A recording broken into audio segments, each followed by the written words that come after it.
Un exercice qui est intéressant que j'ai trouvé sur une chaîne d'un Américain qui s'appelle Elliot Hustle. Peut-être que vous connaissez sa chaîne, non? Vous avez envie de faciliter tout ce qui va être lié à la parole et à la voix. On me pose souvent cette question, comment avoir une bonne voix, comment parler facilement de manière fluide.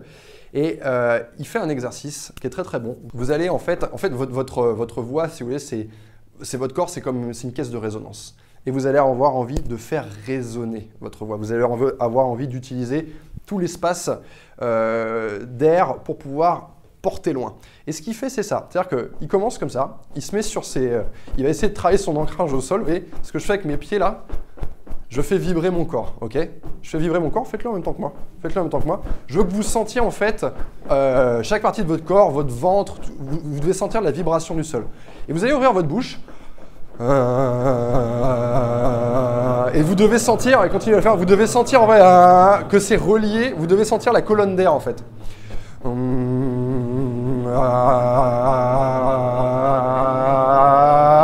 Et vous sentez que, stop, vous sentez que si je fais ça, si je bloque ici en fait, vous devez sentir en fait, prenez en fait le niveau, essayez de le faire descendre le plus bas possible. Là je vais bloquer.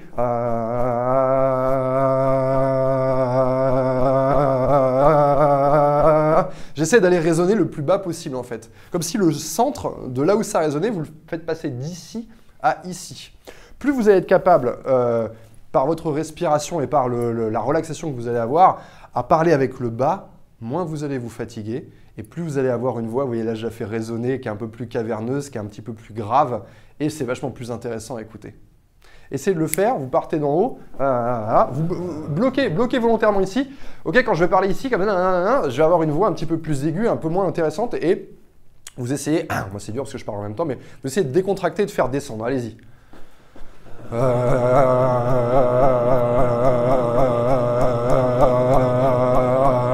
Vous devez sentir votre trou de... Vous devez carrément le sentir, quoi. Voilà. Ça, c'est un truc que vous pouvez faire avant. Vous devez aller faire quelque chose, parler quelque part, vous pouvez vous asseoir. Entraînez-vous à faire ça. Vous pouvez le faire régulièrement chez vous.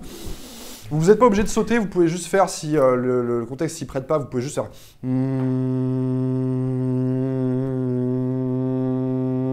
Essayez de faire vibrer l'ensemble, en fait.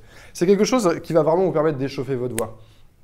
Moi, c'est un truc que je fais quand je sais que je dois aller à la radio, à la télé ou un truc comme ça. J'ai envie un petit peu de sortir de moi et ce genre d'exercice, déjà, ça vous permet, vous, de faire des choses qui sont un petit peu... ouais, c'est pas quelque chose qu'on fait en temps normal. Donc, c'est un petit peu comme un étirement, c'est un peu comme le yoga de la voix, quoi. Ce que vous venez de voir dans cette vidéo, c'est un extrait d'une masterclass qui a eu lieu à Paris. Masterclass dans laquelle des gens sont venus travailler cette compétence qui est la conversation et le storytelling. Si vous êtes une personne timide ou si vous êtes une personne introvertie ou même les deux, j'étais timide et introverti, et que vous avez envie de vous approprier cette compétence sociale qui est la conversation, de ne plus vous retrouver freiné dans la vie de tous les jours, que ce soit pour des conversations professionnelles, amicales ou amoureuses, par le fait de ne plus savoir comment relancer, quoi dire, comment parler plus longuement, comment se rendre plus intéressant, comment raconter l'ordinaire et le rendre extraordinaire. Donc si vous avez envie de travailler ça, eh bien regardez le lien juste en dessous de cette vidéo, dans la description, je pense que ça va vous intéresser.